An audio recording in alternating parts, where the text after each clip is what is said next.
Hello बच्चों, let's see this question. A 50 megahertz skywave takes 4.04 millisecond to reach a receiver via retransmission from a satellite 600 km above Earth's surface.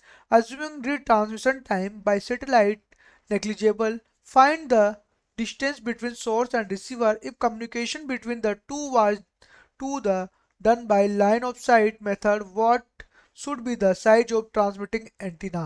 ठीक है, तो बच्चा हम लोग इस क्वेश्चंस की बात कर रहे हैं। ठीक है, अब इस क्वेश्चंस के अंदर हम लोग को दो क्वेश्चंस दिए हुए हैं। ठीक है, तो हम फर्स्ट क्वेश्चन में बात करें, हम लोग को यहाँ पर इसने देखो दिया हुआ है ये चीज। ठीक है, हमें टाइम दिया हुआ है इसने। ठीक है, तो बच्चा इसने एक बनाया हुआ है, तो इस प्रकार से बनाया है एक। ठीक है, एक हमारे पास एंटीना है, इसकी हाइट ये है। ठीक है बच्चा, ये है। इसी प्रकार से वो मैं दोनों तरफ मिरर इसकी मिरर बना लेता हूँ। तो ये एक्स है इसका, और इसकी ये हाइट है, इसकी ये हाइट है। ठीक है, ये हाइट है इसकी, और ये इसका क्या है, यहाँ से यहाँ तक की डिस्टेंस है। ठीक है, इस प्रकार से है हमारे पास। ठीक है, तो रिसीवर वाया रिट्रांसमिशन, क्योंकि रिट्रांसमिशन हो रहा है तो वापस से मैंने इसका क्या किया, सेटेलाइट्स को बनाया है इस प्रकार से। तो हम लोग जानते हैं कि जो स्पीड होती है बच्चा, वो क्या होती है कि डिस्टेंस, जो डिस्टेंस होती है अपॉन क्या होता है, वो टाइम होता है। पर डिस्टेंस अपॉन क्या होता है, टाइम होता है वो।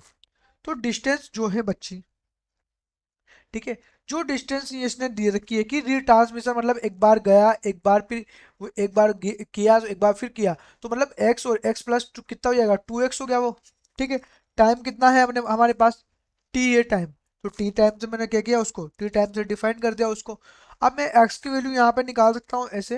एक्स इक्वल टू स्पीड क्या होती है, 3 × 10⁻⁴ एट मल्टीप्लाई 4 × 0.4 मिली है, तो 10⁻³ डिवाइडेड बाई 2 निकाल सकता हूँ मैं। मैंने वैल्यू क्या किया, यहाँ पर पुट कर दिया इसको इसके अंदर। तो हमारे पास जो वैल्यू आएगी वो कितना आएगी, 606 किलोमीटर।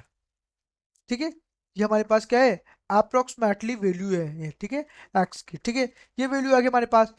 अब मैं इसकी यहाँ पर बात करूँ डी की, तो ये क्या हो जाएगा हमारे पास, एक्स स्क्वायर माइनस के एच का स्क्वायर। ठीक है, हम लोग इसकी बात कर रहे हैं, इस वजह से आ जाएगा ये ऐसा। ठीक है, मैं पाइथागोरस थ्योरम लगा दूं मैं इसको, तो ऐसे कर सकता हूँ, इस वाले डायग्राम से इसको लिख सकता हूँ ऐसे। ठीक है, तो मैं अंडर रूट 606 का होल स्क्वायर माइनस के 600 का होल स्क्वायर, राइट। ठीक है बच्चा, तो यहाँ पर जो डी की वैल्यू आई है हमारे पास अप्रोक्सीमेटली वो कितनी आएगी, 85 किलोमीटर हमारे पास आएगी। तो मैं जो डिस्टेंस है हमारे पास, डिस्टेंस जो है बिटवीन सोर्स एंड रिसीवर के बीच में, वो क्या हो जाएगी, मैं लिखूँ यहाँ पर distance between source and receiver. ठीक है, इन दोनों के बीच की जो डिस्टेंस है वो क्या हो जाएगी, 2D = 170 किलोमीटर। 2D = कितना हो जाएगी ये, 170 किलोमीटर। कैसी, ये इसको क्या किया मैंने, इतने आ जाएगी ये। ठीक है, तो डी कितना है हमारे पास, 85। तो मैंने क्या किया था, इसको इसको मैंने क्या किया यहाँ पर 2 × 85 किया, तब जाके हमारे पास 170 आ जाएगी। तो ये हमारे पास आया फाइनल आंसर होगा। बच्चे इसने बोला if if communication between two was to be done by the line of sight method was should be size of transmitting antenna. ठीक है, इसने बोला है कि अगर हम लोग जो हमारा कम्युनिकेशन सिस्टम है उसके बीच में दो दो बार हम लाइन ऑफ साइट मेथड लगा दे, तो what should be the size of transmitter antenna. तो वही होगी जो हमारे हमने हम बोलते हैं कि जो अगर रेडियस क्या है उसका रेडियस, उसके इक्वली क्या होगी हाइट ऑफ ट्रांसमिशन टावर्स होंगे।